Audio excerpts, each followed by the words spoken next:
Okay, so we've reached the end of Series 14 of Doctor Who, and today I'm going to be talking about the last two episodes of the season, which is The Legend of Ruby Sunday and The Empire of Death. So, kind of like the rest of the season, it's very inconsistent. There's some parts I liked, there's some parts I did not like. So, it's going to be a very rambly video, guys. I'm still kind of processing what I just saw. Um, Very strange. Seemed like a lot of nonsense. So bringing Sutekh back seems like a smart choice on paper. He's like one of the Doctor's most memorable enemies, despite only appearing in Appearance of Mars, which is a really good episode with Tom Baker if you haven't seen it. If you actually think about it, like the god of death, the most powerful, like godlike being in the universe. When you bring him back, eventually you're gonna have to defeat him. And if you make an enemy so powerful, yet very easy to defeat, it kind of becomes anticlimactic. Now, no matter what they did, it would have been climatic to defeat Sutekh because of all the build-up. But still, I don't know. That the reveal that Susan Twist is Sutekh was pretty cool. In the way it was like laid out, or like you thought she was going to be the Doctor's granddaughter Susan, and it turns out she's Sutekh, or one of his minions things, kind of sleeper agents or something. It's nice to see Unit back again. I like Kate Stewart a lot, and she's very warm now.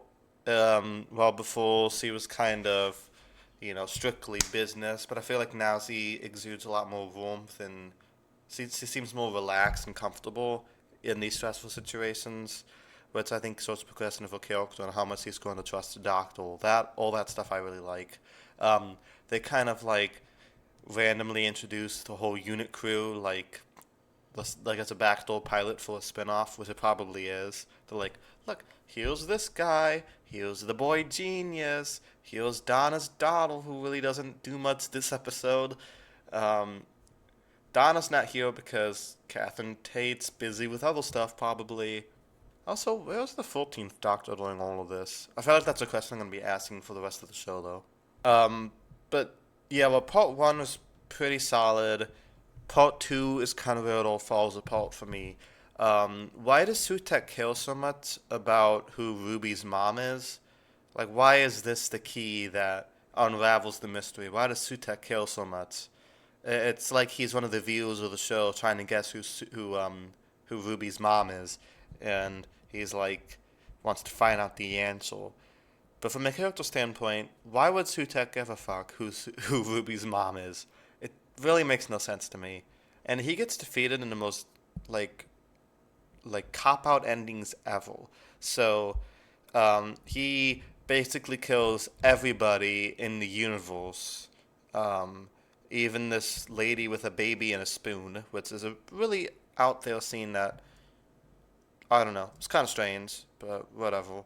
So he kills everybody. So the doctor's solution to this is to tie him up with a rope, connect him to the tortoise, and then just fly around the time vortex, because then Sutekh's essence of death would touch the side of the time vortex. And as we all know, death plus death equals life, which is so weird, so like anticlimactic. If anything, death plus death should equal more death, but I guess they had to find some way to wrap this up. It just feels very forced and kind of random. And then the doctor's like, "Okay, see ya," and he pushes Sutekh out of the TARDIS, and I guess he's dead. There goes there goes that problem, and everybody comes back to life, and it's as if none of this has ever happened, which is a common theme throughout Doctor Who finales and just Doctor Who in general, because it's hard to have stakes in a show that lasts forever, because almost every finale has this giant reset button you could press, and it just fixes everything. I don't know. I think it would have been more interesting if like the plotline continues. This would be like in Harry Potter, if like so you know how like Voldemort comes back in the fourth one.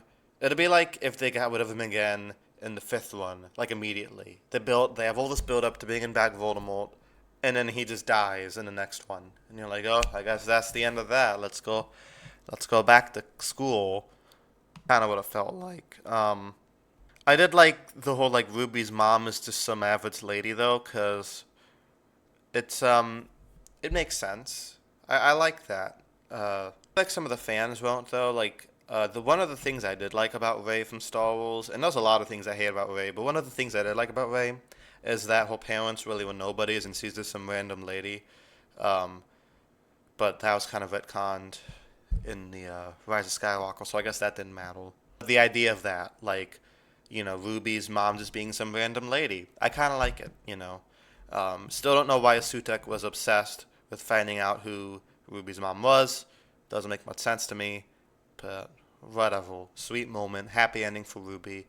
Except we know she's coming back next season because she's been seen in filming, and they basically announced that she is coming back next season. So, who knows? I liked Ruby this season. She's definitely been one of the highlights. So I am happy she's coming back next season.